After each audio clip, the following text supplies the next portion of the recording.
Hello Bloomington, I'm Mayor Tim Bussey, and this is the Council Minute for the week of January 26th. On Monday night, the Council had a very good discussion about possible co-living and single-room occupancy housing options in Bloomington. The Council, the Planning Commission, the HRA Board, and staff have all been working on this topic since last summer, and I want to talk about it today to be sure that you better understand this complex issue. To start, all aspects of housing, the cost, the availability, the types of housing, it all continues to be a very difficult issue to address, not only here in Bloomington or in Minnesota, but across the country. You've heard me talk before about how here in Bloomington, we've done a good job of encouraging and supporting housing that is affordable to households that earn 60 to 80% of the area median income. Area median income in the Minneapolis, St. Paul, Bloomington region is about $118,000 for a family of four. So that's households making $71,000 to $94,000 a year. Those are folks in our hospitality industry or our high-tech manufacturing businesses or teachers. Where Bloomington and other cities are struggling is to create opportunities for housing for people at lower income levels. Households at 30 to 50% of the area median income.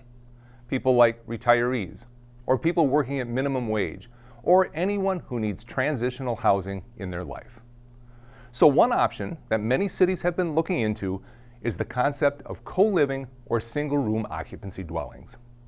Single-room occupancy, or SRO, refers to a type of housing where individuals rent small single rooms within a building with access to shared kitchens and other communal living space. Think of a dormitory or fraternity or sorority house kind of setting. Essentially, each person has their own private room but shares common areas for cooking and other functions with other residents in the building. Single-room occupancy housing presents an opportunity to provide basic, dignified, independent housing that's affordable and accessible to people who can afford modest rents with less public subsidy needed. Now, some quick background here. For a variety of reasons, single-room occupancy housing earned a bad reputation in the mid-1900s. Some of it justified, some of it the result of discrimination. And I want to be very clear. If approved, SROs would be subject to the requirements and expectations of the City of Bloomington Rental Housing Program. Bloomington's environmental health staff would do property maintenance inspections as well as conduct routine inspections of housing units.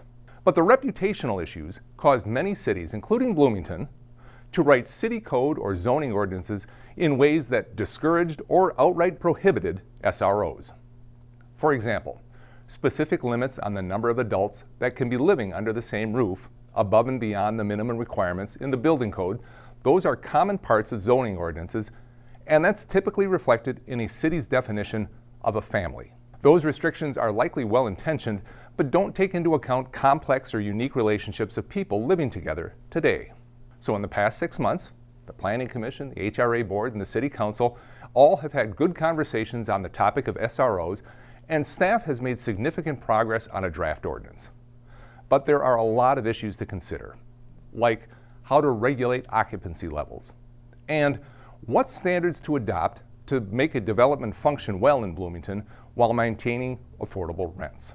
On Monday, the Council supported staff's recommendation to adjust residential occupancy limits to 6 or fewer adults or any number of adults who are all related to each other by blood, marriage, guardianship, or domestic partnership recognized under Minnesota law, together with minor children in their care living in a single housekeeping unit. Again, the separate occupancy limits of the state building code would still apply, as would other property maintenance requirements. Now, this may seem like deep in the weeds kind of stuff, and it is, but it's the type of specificity needed to ensure a balance between a successful ordinance and the needs of the community.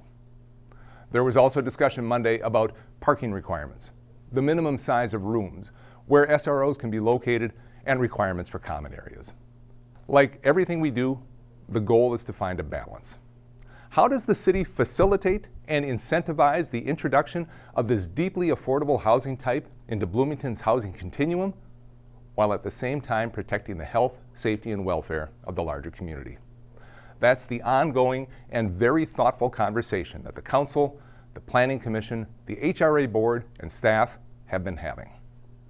And it's a conversation that you can be part of. There is a Let's Talk Bloomington page dedicated to this topic, and public hearings at both the Planning Commission and the City Council are tentatively scheduled for March and April.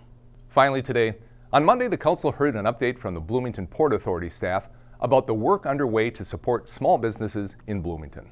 Bloomington has always had a strong business community, but generally the city took a hands-off role when it came to direct support of businesses, especially small businesses. Like a lot of things, that changed during the pandemic. In 2020, the city used COVID response funds from the Federal CARES Act to offer forgivable loans to independent contractors and small businesses. That increased connection to and awareness of small business needs really got the ball rolling on this. Since then, the Port Authority underwent an economic development strategic planning process, and it was clear that small business and entrepreneurs should be key focus areas for the work of the Port Authority, and they've really been working. The goals of their work are straightforward and they are sound.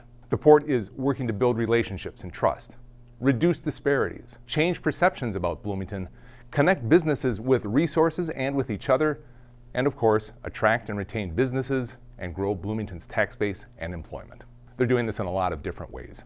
The city now has a staff member working as a direct point of contact for the business community. Each month, staff gets out and visits Bloomington businesses. I've had the chance to tag along on a couple of those visits, and the benefits are undeniable. The city now helps businesses celebrate big achievements like groundbreakings and ribbon cuttings. And city staff from planning, port, and our design review committee have formalized a process to identify regulations that limit small business growth, and they look for opportunities for improvement.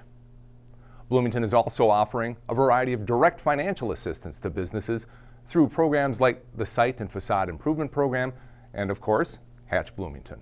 And we're not doing this alone.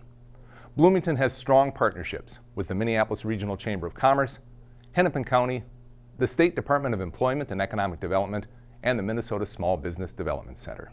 From a workforce development perspective, the Port is also driving the Bloom in Bloomington internship program. And that's a nice segue to tell you that applications are now open for the Bloom in Bloomington internship program.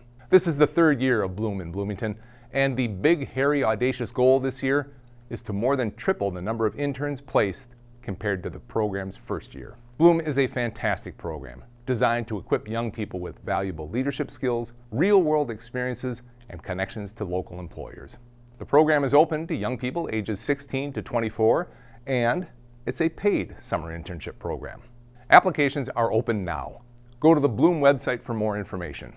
And if you're an employer interested in being part of this great program, contact the folks in our Port Authority. That will do it for this week's Council Minute. Thank you for taking the time to join me today. Until next time, stay safe, Bloomington.